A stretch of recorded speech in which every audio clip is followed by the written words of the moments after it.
আপনারা অনেকেই জানেন, নোয়াখালীর কবিরহাট, কোম্পানীগঞ্জ সহ আশপাশের বড় একটি এলাকা দীর্ঘদিন ধরে পানিবন্দী।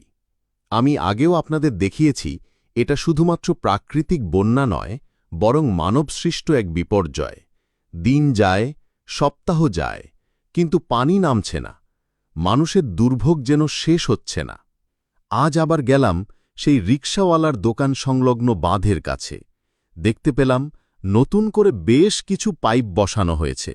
প্রথমে মনে হলো হয়তো এবার গতি আসবে, কিন্তু গিয়ে দেখি মাত্র ৫-৬টা পাইপ দিয়ে পানি নামছে।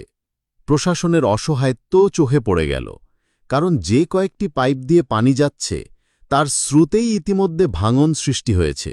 যদি সবগুলো পাইপ একসাথে খুলে দেওয়া হয়, তাহলে আশেপাশের এলাকা হঠাৎ করে ভয়াবহ ভাঙনের মুখে পড়তে পারে। এভাবে শুধু পাইপ বসিয়ে বসে থাকলে সমস্যার সমাধান হবে না।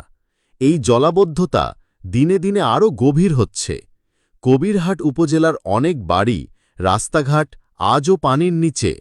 শিশুরা স্কুলে যেতে পারছে না, ব্যবসা-বাণিজ্য বন্ধ, রোগবালাই বাড়ছে, আর মানুষ প্রতিদিন আশা নিয়ে তাকিয়ে আছে কবে মুক্তি মিলবে এই পানি থেকে।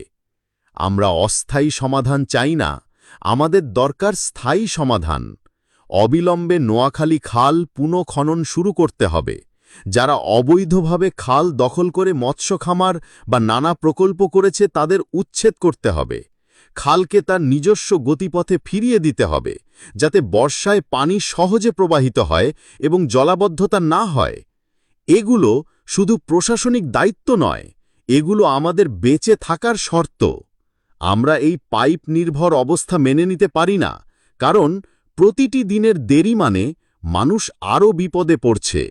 আজকের এই পানিবন্দী অবস্থা যদি দ্রুত শেষ না হয়, পরবর্তী বর্ষায় পরিস্থিতি হতে পারে আরও ভয়াবহ।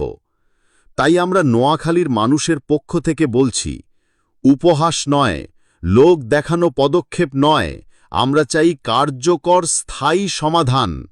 এই মাটি, এই নদী, এই খাল সবকিছু আমাদের জীবনের অংশ, আর আমাদের বাঁচার অধিকার কারো দয়ার দান নয়, এটা আমাদের প্রাপ্য।